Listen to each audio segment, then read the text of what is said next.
Hello guys, welcome back to my YouTube channel yes chemi study away of success. मैं हूं आपका educator Shivam Mishra. आपका स्वागत करते हैं अपने YouTube channel yes chemi study पे। तो यहाँ पे 10 ऐसे इम्पॉर्टेंट प्रश्नों को लेके आए हैं जो कि आपके बोर्ड एग्जाम में हर वर्ष पूछे जाते हैं जीव विज्ञान का। ठीक है, अध्याय 1 से लेके 8 तक जितने भी इम्पोर्टेंट हैं सभी प्रश्नों को करेंगे। इसमें आपको ऑब्जेक्टिव बोले तो बहुविकल्पी एंड अति लघुत्तरी लघुत्तरी द्विउत्तरी हर एक टाइप के प्रश्न मिलेंगे। टोटल 10 इंपॉर्टेंट क्वेश्चन है, तो बहुत इंपॉर्टेंट है 10 ये महत्वपूर्ण प्रश्न जो कि आपके हर साल बोर्ड में आते हैं। तो इस वीडियो को पूरा देखना है शुरू से लेकर लास्ट तक। और अपने बोर्ड एग्जाम 2022 की तैयारी करते हैं तो अपने इस YouTube channel yes chemi study को अभी तुरंत सब्सक्राइब करिए। वैसे भी मैंने सिलेबस आपका पढ़ा ही दिया है, तो सिलेबस की तो टेंशन नहीं है, आप पढ़ सकते हैं पूरा जाके वीडियो लेक्चर के माध्यम से। कोई भी दिक्कत आ रही है तो आप कमेंट कीजिए, उसको और अच्छी तरीके से डिस्क्राइब करके आपको पढ़ा दिया जाएगा, तो टेंशन नहीं लेना, ठीक है ना। तो चलिए सबसे पहले बहुविकल्पी शुरू करेंगे। बहुविकल्प के बाद अति लघुत्तरी लघुत्तरी हर एक टाइप के प्रश्नों को पढ़ेंगे। सबसे पहला प्रश्न है, नारियल का रेशे उत्पन्न करने वाला भाग है। ऐसा कौन सा भाग होता है जो कि नारियल का रेशा उत्पन्न करता है। यानी नारियल एक फल होता है, नारियल एक फल ही है, लेकिन उस फल में ऐसा कौन सा भाग होता है जो कि उसमें रेशे उत्पन्न करते हैं। बाह्य फल भित्ति, अंतः फल भित्ति, मध्य फल भित्ति या तना तथा पत्ती। तो नारियल का जो रेशे उत्पन्न करने वाला भाग होता है वो होता है तना और पत्ती। तना और पत्ती क्या उत्पन्न करते हैं, यह रेशे उत्पन्न करने वाला भाग होता है। रेशे उत्पन्न करने वाला भाग क्या होता है, तना और पत्ती होता है। अगला प्रश्न है, निभाग पाया जाता है। जो निभाग है वो कहाँ पाया जाता है, परागकण में, बीजांड में, भ्रूणपोष में या ये सभी। तो निभाग पाया जाता है। निभाग कहाँ पाया जाता है, तो जो निभाग पाया जाता है इसका सही ऑप्शन है बीजांड में। तो निभाग कहाँ पाया जाता है, तो निभाग जो उपस्थिति होती है वो होती है बीजांड में, निभाग की उपस्थिति होती है। तो निभाग कहाँ पाया जाता है, तो इसका सही ऑप्शन क्या है, बीजांड में पाया जाता है।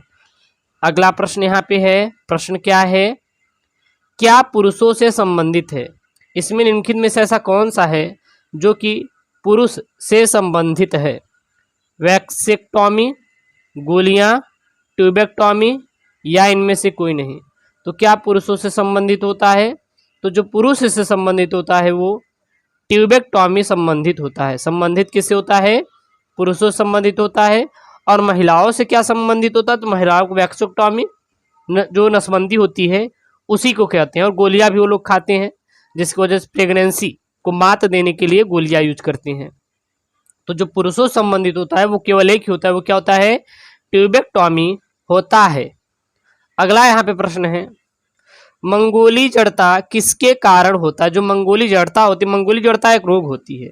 यह जब गुणसूत्रों में परिवर्तन होता है, उस परिवर्तन होने के कारण मंगोली जड़ता रोग उत्पन्न हो जाता है। तो मंगोली जड़ता रोग किसके कारण उत्पन्न होता है, लिंग गुणसूत्र की एकल सूत्रता के कारण होता है मंगोली जड़ता, या 21वीं जोड़ी के अलिंग गुणसूत्रों की एकल सूत्रता के कारण होता है मंगोली जड़ता, या लिंग गुणसूत्रों की एकाधिक सूत्रता के कारण मंगोली जड़ता उत्पन्न होता है, या फिर 21वीं जोड़ी के अलिंग सूत्रों की एकाधिक सूत्रता के कारण मंगोली जड़ता रोग उत्पन्न होता है। तो मंगोली जड़ता उत्पन्न किसके कारण होता है, जल्दी से आपको कमेंट करना है।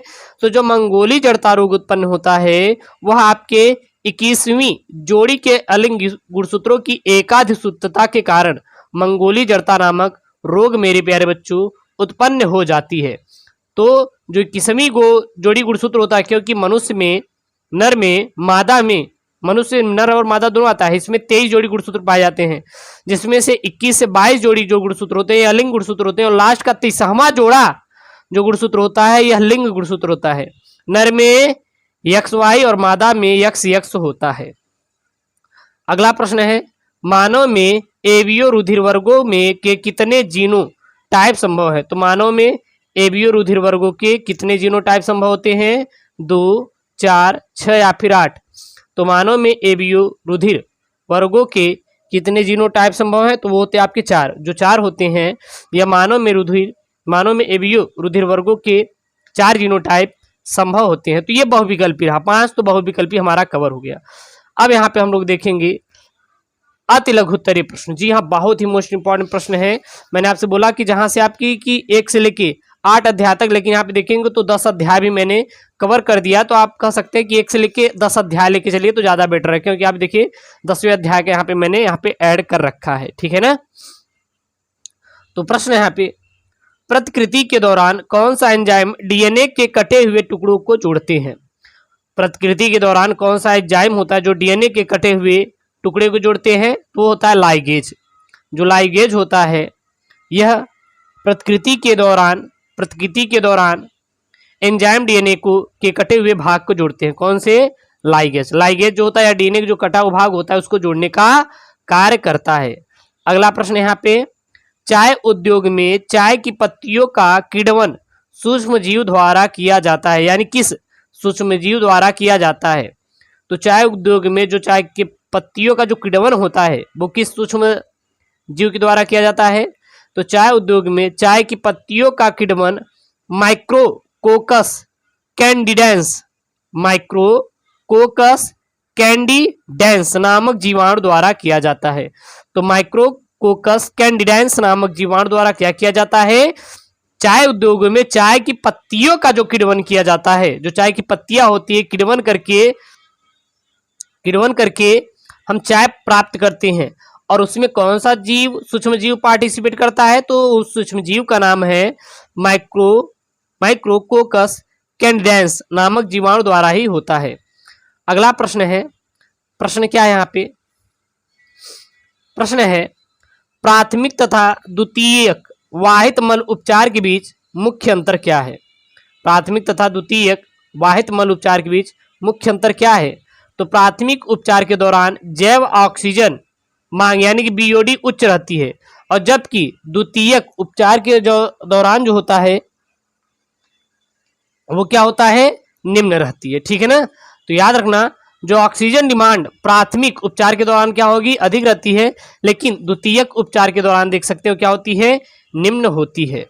अगला यहाँ पे लघु उत्तरीय प्रश्न है और बहुत इंपॉर्टेंट प्रश्न है, हर वर्ष ये आपके बोर्ड में आते हैं, याद रखिएगा और इसको पढ़ के जाना है आपको। क्या सुकेंद्र की कोशिकाओं में प्रतिबंधन एंडोन्यूक्लियस मिलते हैं? अपना उत्तर सही सिद्ध कीजिए। तो क्या जो सुकेंद्र की कोशिकाओं में जो प्रतिबंधन एंडोन्यूक्लियस हैं वो क्या मिलते हैं कि नहीं? इसको आपको राइट करना है। तो हाँ, जो सुकेंद्रीय कोशिकाओं में प्रतिबंधन एंडोन्यूक्लियस मिलते हैं, ये सही है। क्यों? क्योंकि प्रतिबंधन एंडोन्यूक्लियस डीएनए अनुक्रम की लंबाई के निरीक्षण के बाद कार्य करता है। जब यह अपना विशिष्ट पहचान अनुक्रम पा जाता है तब डीएनए से जुड़ता है तथा द्विकुंडलिनी की दोनों लड़ियों को शर्करा फास्फेट आधार स्तंभों में विशिष्ट केंद्रों पर काटता है। प्रत्येक प्रतिबंधन एंडोन्यूक्लियस डीएनए में विशिष्ट पैलिड्रोमिक न्यूक्लियोटाइड अनुक्रमों को पहचानता है। ठीक है, तो याद रख लीजिए, क्योंकि यहां से ऑब्जेक्टिव भी आ सकता है। तो सुकेंद्रीय कोशिकाओं में प्रतिबंधन एंडोन्यूक्लियस क्या होता है? यह मिलता है। ठीक है ना। चलिए, अब यहां पे है दीर्घ उत्तरीय प्रश्न। जी हाँ, क्या है? दीर्घ उत्तरीय प्रश्न। प्रश्न क्या है यहाँ पे? स्टेम कोशिका के बारे में आप क्या जानते हैं? चिकित्सीय उपचार में उनकी भूमिका की समीक्षा कीजिए। तो स्टेम कोशिका के बारे में आप क्या जानते हैं, इसका मतलब क्या होता है, और चिकित्सीय उपचार में इसकी भूमिका क्या है? तो उत्तर क्या लिखेंगे यहाँ पे? बहुकोशिकीय जीवों की ऐसी अभिन्नित कोशिकाएं जिनमें विभाजन द्वारा उसी प्रकार की असंख्य कोशिकाएं उत्पन्न करने की क्षमता हो तथा इन कोशिकाओं के विभिन्न से अन्य विशिष्ट कोशिकाएं बन सके, स्टेम कोशिकाएं कहलाती हैं। एक स्टेम कोशिका अनेक प्रकार की कोशिकाओं एवं ऊतक का क्या करती है? निर्माण करने में बहुत क्या होती है? सक्षम होती है। और मानव में विभिन्न रोगों के उपचार हेतु स्टेम कोशिकाओं का अत्यधिक महत्व होता है और इसके कुछ उपचार निम्नलिखित हैं। पहला, इनका उपयोग किस रोग के उपचार में किया जाता है? हृदय रोग के। तो पेशी हृदय स्तर रोधगलन रोग के उपचार हेतु अस्थि मज्जा स्टेम कोशिकाओं का उपयोग करके हृदय पेशियों तथा हृदय पेशी कोशिकाओं एवं ऊतकों को बनाया जाता है। दूसरा, त्वचा निरूपण। आग या अम्ल झुलसी त्वचा का निरूपण त्वचा की स्टेम कोशिकाओं से तैयार त्वचा द्वारा किया जाता है। और किसमें किया जाता है? रुधिर कैंसर उपचार, कार्निया प्रत्यारोपण, बहरापन का इलाज, गर्भनाल रक्त संग्रह। तो ये सब इसकी क्या है? उपचार के वो है। तो यहाँ पे क्लास 12th इंपॉर्टेंट है बायोलॉजी के लिए, 100% गारंटेड 10 इंपॉर्टेंट क्वेश्चन है। तो पढ़ के जरूर जाइए मेरे प्यारे बच्चों, और बोर्ड एग्जाम में ला के दिखाई कि हम भी 95% ला सकते हैं। ओके दोस्तों, थैंक यू, जय हिंद, take care, bye bye, love you.